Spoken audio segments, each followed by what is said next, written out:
बच्चों, कैसे हैं आप लोग। आशा करती हूँ कि आप सभी अच्छे होंगे। बच्चों, शुरू करते हैं आज का अध्याय अविकारी या फिर अव्यय शब्द। तो बच्चों, हिंदी व्याकरण में अविकारी शब्द क्या होते हैं, आइए जानें। शाब्दिक रूप से अव्यय का अर्थ है व्यय, यानी कि खर्च ना होने वाला। अव्यय वे शब्द होते हैं जिनमें लिंग, वचन और कारक के कारण कोई परिवर्तन नहीं होता। इन्हें अविकारी शब्द भी कहते हैं। यानी कि कुछ ऐसे शब्द होते हैं जो लिंग, वचन और कारक के द्वारा अपने रूप में परिवर्तित नहीं होते। इन्हें हम अविकारी शब्द कहते हैं। जिन शब्दों में लिंग, वचन और कारक आदि के कारण कोई परिवर्तन नहीं होता, उन्हें अव्यय या फिर अविकारी शब्द कहते हैं। आइए जानें अव्यय के भेद। तो बच्चों, अविकारी या फिर अव्यय शब्दों के 4 भेद होते हैं: क्रिया विशेषण, संबंध बोधक, समुच्चय बोधक और विस्मयादि बोधक।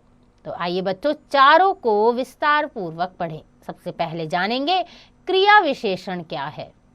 जो शब्द क्रिया की विशेषता बताते हैं उन्हें क्रिया विशेषण कहते हैं। जैसे वह तेज चलता है, मैं धीरे बोलता हूँ, हम आज बाजार जाएंगे। पहले वाक्य में तेज शब्द चलता है क्रिया की, दूसरे वाक्य में धीरे शब्द बोलता हूँ क्रिया की, और तीसरे वाक्य में आज शब्द जाएंगे क्रिया की विशेषता बता रहे हैं। इस प्रकार तेज, धीरे और आज ये आदि क्रिया विशेषण शब्द है। तो बच्चों, क्रिया की विशेषता बताने वाले जो शब्द होते हैं उन्हें हम क्रिया विशेषण कहते हैं। कभी कभी वाक्यों में 2 क्रिया विशेषण भी एक साथ आ सकते हैं। जैसे कि सभा में प्रधानाचार्य बहुत तेज बोले।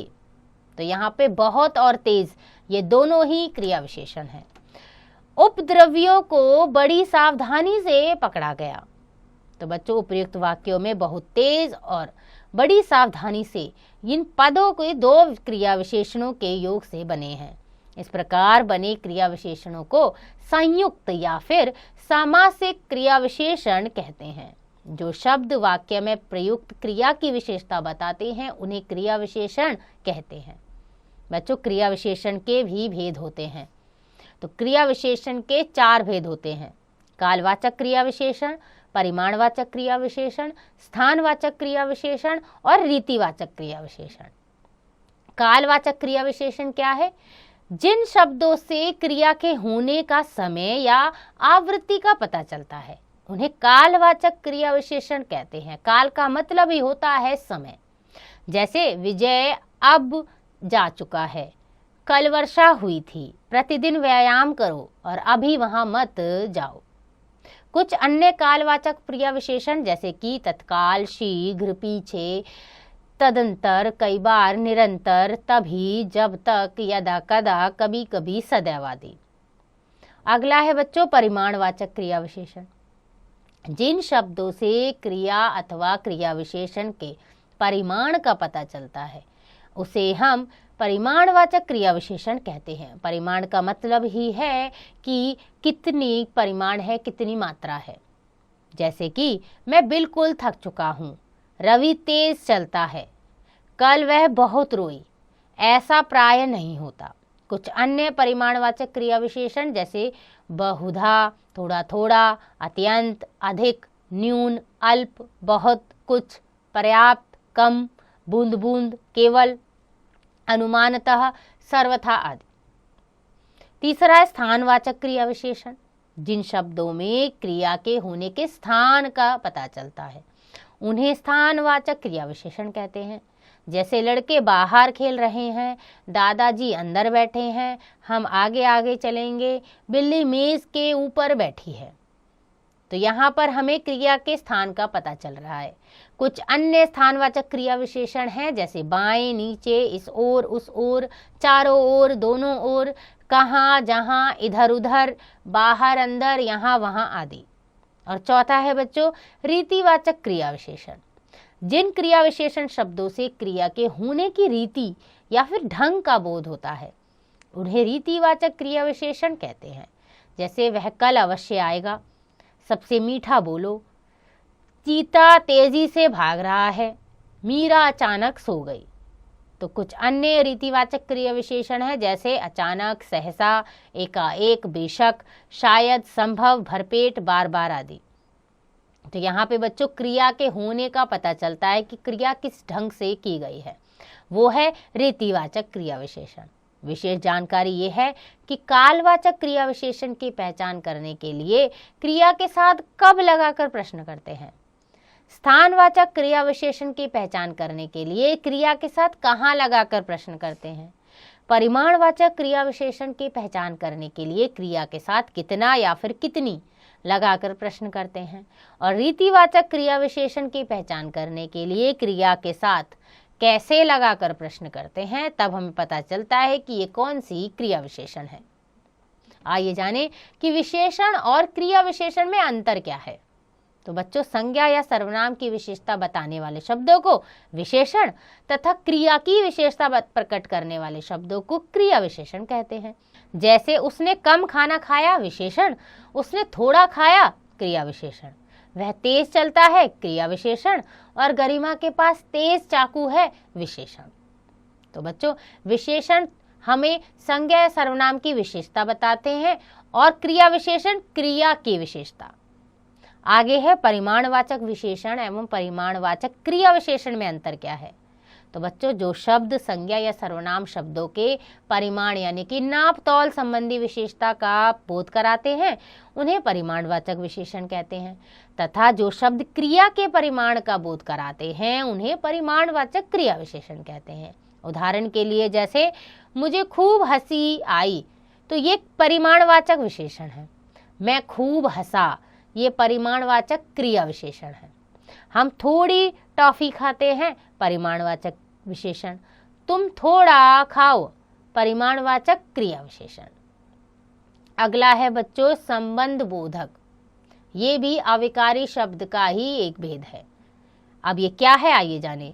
तो जो शब्द संज्ञा या सर्वनाम शब्दों के साथ लगकर उनका संबंध वाक्य में प्रयुक्त अन्य शब्दों के साथ बताते हैं उन्हें संबंध बोधक अव्यय कहते हैं। जैसे कि राकेश छत के ऊपर खेल रहा है, कमरे के बाहर आकर देखो, बालक के साथ जाओ, चांद से दूर सूर्य है। तो उपयुक्त वाक्यों में के ऊपर, के बाहर, के साथ तथा से दूर शब्द क्रमशः छत, कमरे, बालक तथा चांद जैसी संख्याओं के यानी कि चांद जैसी संज्ञाओं के साथ संबंध जोड़ रहे हैं। ये सभी संबंध बोधक हैं। जो शब्द संज्ञा या सर्वनाम शब्दों के साथ आकर उनका संबंध वाक्य के अन्य शब्दों के साथ प्रकट करते हैं उन्हें हम संबंध बोधक कहते हैं। कुछ अन्य उदाहरण देखते हैं जैसे मेरा स्कूल घर के सामने है, विमल के सिवाय मेरा कौन है, दीवार के पीछे चोर खड़ा था, मैं पूजन के लिए कुछ लाया हूँ। तो बच्चों, ऐसे शब्द जो संज्ञा सर्वनाम के साथ आकर उनका किसी और के साथ यानी कि किसी और के साथ संबंध बनाते हैं, ऐसे शब्दों को हम संबंध बोधक कहते हैं। याद रखिए, संबंध बोधक शब्दों से पूर्व प्रायः कोई ना कोई परसर्ग अथवा विभक्ति लगती है। कुछ संबंध बोधक बिना विभक्ति के भी प्रयोग किए जाते हैं जैसे आजन्म, जीवन भर आदि। आइए जानते हैं संबंध बोधक के भेद। तो बच्चों, हिंदी में मुख्य रूप से दो प्रकार के संबंध बोधक शब्दों का प्रयोग होता है। पहला रूप रचना के आधार पर और दूसरा अर्थ के आधार पर। तो आइए जानें सबसे पहले रूप रचना के आधार पर संबंध बोधक। रूप रचना की दृष्टि से संबंध बोधक दो प्रकार के होते हैं। रूढ़ से, ने, को, की, के, में, पर आदि, और यौगिक के लिए, की ओर, के बिना, के पश्चात आदि। और अगला है अर्थ के आधार पर संबंध बोधक, यानी कि अर्थ के आधार पर संबंध बोधक अनेक प्रकार के हो सकते हैं, जिनमें से कुछ निम्नलिखित हैं जैसे दिशावाचक, की ओर, के दोनों ओर आदि। स्थानवाचक, के अंदर, के भीतर, के बाहर, के नीचे आदि। कारणवाचक, के कारण, के लिए आदि। संग्रहात्मक यानी भर, तक, समेत आदि। तुलनात्मक, के आगे, के लिए आदि। समता सूचक, के सदृश, की तरह, के तुल्य, के अनुसार आदि। विषयवाचक, के विषय में, लेख आदि। साधनवाचक, के द्वारा, के जरिए, के सहारे आदि। विरोध सूचक, उल्टे, के प्रतिकूल, के विरुद्ध आदि। कालवाचक के पश्चात, के ऊपर, से पहले, के बाद, के आगे, के उपरांत आदि। तो बच्चों ये उदाहरण थे संबंध बोधक के। आइए जानते हैं क्रिया विशेषण और संबंध बोधक में अंतर क्या है। तो बच्चों जब अव्यय शब्द संज्ञा या सर्वनाम के साथ प्रयुक्त होकर वाक्य के अन्य संज्ञा सर्वनाम के साथ संबंध स्थापित करते हैं तब वे संबंध बोधक अव्यय होते हैं, और जब ये शब्द क्रिया की विशेषता प्रकट करते हैं तो ये क्रिया विशेषण होते हैं। जैसे वह कमरे के बाहर खड़ा है, श्रुति के आगे स्नेहा खड़ी है, तो ये संबंध बोधक है क्योंकि यहाँ पे संज्ञा सर्वनाम के साथ जुड़कर संज्ञा सर्वनाम के साथ संबंध बना रहे हैं। वह बाहर खड़ी है, स्नेहा आगे खड़ी है, ये क्रिया विशेषण है क्योंकि यहाँ पर क्रिया की विशेषता बताई जा रही है। तीसरा है बच्चों समुच्चय बोधक, जो अव्यय दो शब्दों, वाक्यों या वाक्यांशों को जोड़ने का कार्य करते हैं, उन्हें समुच्चय बोधक कहते हैं। जैसे आशा और अंश बाजार गए हैं, गुरुजी या प्रधानाचार्य जी ने यह बात अवश्य कही होगी, वह आया परंतु उसी समय चला गया। याद रखिए बच्चों, समुच्चय बोधक शब्दों को योजक भी कहा जाता है क्योंकि ये दो वाक्यांशों को आपस में जोड़ते हैं। उपर्युक्त वाक्यों में और, या, तथा, परंतु ये दो शब्दों, वाक्यों और वाक्यांशों को जोड़ रहे हैं, अतः ये समुच्चय बोधक अव्यय है। इस प्रकार कह सकते हैं कि जो अव्यय दो शब्दों, वाक्यों और वाक्यांशों को जोड़ने का कार्य करते हैं उन्हें समुच्चय बोधक कहते हैं। बच्चों समुच्चय बोधक के भी भेद होते हैं। तो समुच्चय बोधक के दो भेद होते हैं, समान अधिकरण समुच्चय बोधक और व्यधिकरण समुच्चय बोधक। समान व्यधिकरण समुच्चय बोधक होता है जो अव्यय दो या दो से अधिक किंतु समान पदों, पदबंधों, उपवाक्यों को जोड़ते हैं, उन्हें समान अधिकरण समुच्चय बोधक कहते हैं। जैसे राम और श्याम दोनों ही अच्छा खेलते हैं, गांधी जी ने सत्य व अहिंसा का संदेश दिया। कुछ अन्य समान अधिकरण समुच्चय बोधक हैं जैसे और, तो, तथा, अथवा, चाहे, अन्यथा, अतः, इसलिए, इस कारण, किंतु, परंतु, लेकिन, बल्कि आदि। तो बच्चों ये दो या दो से अधिक समान पद, पदबंध को जोड़ रहे हैं। दूसरा है व्यधिकरण समुच्चय बोधक, जो अव्यय एक वाक्य के एक या एक से अधिक आश्रित उपवाक्यों को जोड़ते हैं, यानी कि एक वाक्य एक से ज्यादा वाक्यों के ऊपर आश्रित होते हैं, निर्भर होते हैं, उन्हें जोड़ने का काम व्यधिकरण समुच्चय बोधक करता है। जैसे कि मैं विद्यालय नहीं गया क्योंकि मुझे बुखार था, तुम यहाँ से चले जाओ ताकि मैं आराम कर सकूं। कुछ अन्य अधिकरण समुच्चय बोधक हैं तो, यद्यपि, जिससे कि, मानो, अर्थात, यानी, जिससे कि, तथापि आदि। आगे है बच्चों विस्मय आदि बोधक, जो अव्यय शौक, हर्ष, घृणा, भय, विस्मय आदि इन मनोभावों को व्यक्त करते हैं, उन्हें हम विस्मय आदि बोधक कहते हैं। जैसे कि, हैं क्या तुम पिकनिक पर नहीं जाओगे? हे राम क्या जमाना आ गया, हाय राम इतनी गर्मी, छी छी कितनी गंदी लड़की है। तो बच्चों यहाँ पे विस्मयादि बोधक अधिकांश वाक्य के आरंभ में आते हैं, किंतु आशीर्वाद बोधक के रूप में ये वाक्य रूप से होते हैं। जैसे कि दीर्घायु बनो, सदा सुखी रहो, तेजस्वी बनो आदि। ये शब्द भाता व्यतिरेक भावों की अधिकता यानी कि इनमें अनायास की मुख्य रूप से निकल जाते हैं। ये शब्द हमारे मन के भावों को तीव्रता से व्यक्त करते हैं। विस्मयादि बोधक शब्दों के साथ विस्मयादि बोधक चिन्ह या फिर अल्प विराम लगता है। विस्मय, घृणा, शोक, भय आदि मनोभावों को प्रकट करने वाले अव्यय को हम विस्मयादि बोधक कहते हैं। आइए जानते हैं विस्मयादि बोधक के भेद। तो बच्चों विभिन्न मनोभावों को प्रकट करने के आधार पर हम विस्मयादि बोधक शब्दों को इस प्रकार बांटते हैं। सबसे पहला है क्रोध। क्रोध हमारा एक भाव है, शब्द है अरे और चुप। उदाहरण है चुप, अब एक शब्द भी मत कहना। भय, हाय बापरे, बाप रे इतना लंबा सांप। चेतावनी, सावधान, खबरदार या फिर बचो।